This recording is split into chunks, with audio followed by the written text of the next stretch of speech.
Hey hi friends, welcome back to our channel చిత్రం Srinu flags. Friends, ఈరోజైతే నేను మట్టంపల్లి మండలం సూర్యాపేట జిల్లా మట్టపల్లి లక్ష్మీనరసింహస్వామి క్షేత్రానికి అయితే నేను వెళ్తున్నాను అనమాట.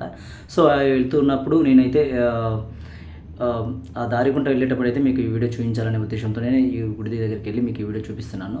సో ఇది అనుకోకుండా అయితే మనకైతే ఆ క్షేత్రానికి అయితే వెళ్ళాము. ఇకపోతే ఈ క్షేత్రం విశిష్టత గురించి అయితే మనం చెప్పుకుందాము.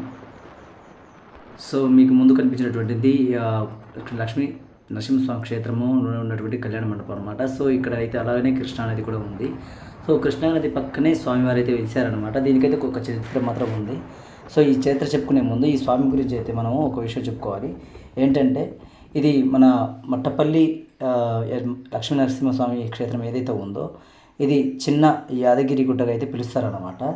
ఆ విషయం తెలిసింది. అయితే ఇది వచ్చేసి పూర్వకాలంలో 11వ శతాబ్దంలో కృష్ణానదికి మరోవైపున ఉన్నటువంటి గుంటూరు జిల్లా దాచిపల్లి మండలంలోని తంగెడ ప్రాంతానికి అనుమూల మాచిరెడ్డి ప్రభు అనే ఒక రాజుని పరిపాలించేవాడంట.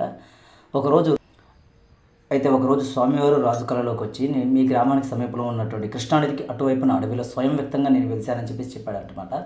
సో వెంటనే రాజువారు వచ్చేసి మాచిరెడ్డి తన పరివారంతో ఆ ప్రాంతమంతా వెతికినా స్వామి జాడ కనిపెట్టలేకపోయాడంట. దాంతో మనస్తాపం చెందిన ఆ రాజు ఎవరైతే మాచిరెడ్డి అనే రాజు ఉన్నారో ఒక చెట్టు కింద పడుకొని నిద్రించినప్పుడు కలలో నిన్ను కనిపెట్టలేనని బ్రతుకు వృధా అని చెప్పేసి ఇక్కడే తను చాలిస్తానని చెప్పేసి మాచిరెడ్డి చెప్పగా స్వామి కళ నుంచి ఎదురుగా ఆరే చెట్టుపై ఉన్నటువంటి గరుడ పక్షి ఎక్కడైతే ఎగిరి వాలుతుందో అక్కడ తాను ఉన్నా అని చెప్పేసి స్వామివారైతే మాచిరెడ్డి అనే రాజుగారికి అయితే కళలో చెప్పాడంట.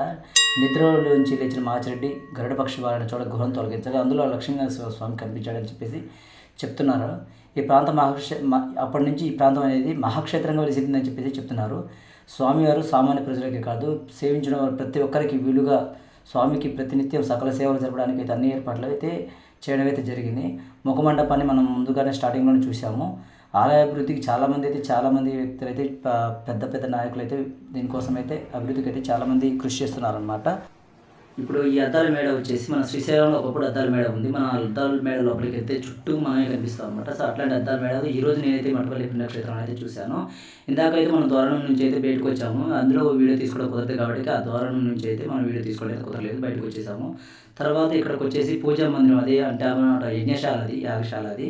సో ఇక బయటకు వచ్చేసిన తర్వాత మన స్వామివారికి అయితే ఎదురుగా వచ్చేసి ఒకటి చిన్న గిరకరాయి ఉంటుంది. ఆ గిరకరాయి చుట్టూ మనం చేతులు అద్దె పెడితే చుట్టూ మన వాటంతట అవే చేతులు తిరుగుతాయట. కోరికలు ఏదైనా మనసులో కోరుకుంటే ఆ కోరికలు నెరవేరినట్లయితే ఈ గిరకరాయిని పట్టుకుని మాత్రం ఆ కోరికలు ఖచ్చితంగా నెరవేరుతాయి అంటున్నారు. అనే నమ్మకం కూడా ఉందని చెప్పేసి అంటున్నారు. అలా వరుస పెట్టి చాలామంది పెద్దవాళ్ళు అయితే దగ్గర నుంచి చిన్నవాళ్ళు ప్రతి ఒక్కరిగా గిరకరాయి చేతులు పెట్టి స్వామి చెప్తున్నారు. ఇక్కడ ఓం అనేది ఓంకారం, శ్రీ అనేది శ్రీ లక్ష్మీనారాయణ అనేది మన బాడీలో మనకు తెలియకుండానే ఓపరేషన్ అవుతారు స్వామివారు. మన బాడీలోకి అమ్మవారు స్వామివారు ఓపరేషన్ అవుతారు. మనకు తెలియకుండానే మన చేతులు తిరిగి వస్తుంటాయి. ఆ విధంగా మనలో ఉన్న కోరిక నెరవేరుతున్నట్టు లెక్క. కోరిక నెరవేరుతున్నది. అలివి కాని కోరిక అయితే కోరుకోరు ఎవరు. ఈయనే కోరికనే కోరుకుంటారు. అదేవిధంగా ఈ విగ్రహం ప్రతి ఒక్కరు పట్టుకోరు. ఎక్కువ శాతం మనకు దీన్ని ఎక్కువ పట్టుకునేది ఎవరంటే మహిళలు. అమ్మవారు ఇద్దరు కాటాన చెంచులక్ష్మి అమ్మవారు, రాజ్యలక్ష్మి అమ్మవారు ఇద్దరు కాటాన మహిళలు పట్టుకోవాలన్నమాట. అదేవిధంగా మహిళలు పట్టుకున్న తన కోరికని తన మదిలో చెప్పుకోవడం కాదు, స్వామివారికి సంతానం లేని వారికి సంతానం కలుగుతుంది.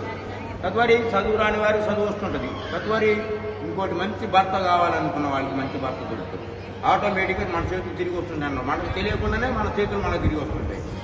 సో అదేవిధంగా స్వామివారికి ఎదురుగా అయితే ఆంజనేయ స్వామి అని చెప్పేసి ఇప్పుడు సైడ్ ఆంజనేయ స్వామి స్వామివారికి ఎదురుగా ఇక అట్లా పోతే మన కృష్ణానదికి అయితే కిందకి దిగే మెట్ల మార్గం ఒకటైతే ఉంటుంది. మెట్ల మార్గం ద్వారా కిందకి వెళ్ళి స్నానం ఆచరించి సకల పాపాలను పోగొట్టుకుని అయితే అందరూ అనుకుంటారనమాట. సో దీనికైతే లోపల అయితే ముసలు ఉంటాయి. దానికోసం అయితే జాగ్రత్తగా చూసుకుని వెళ్ళాలన్నమాట. సో ఇదే వీడియో మీకు నచ్చినట్లయితే లైక్ చేయండి, షేర్ చేయండి, సబ్స్క్రైబ్ చేయండి.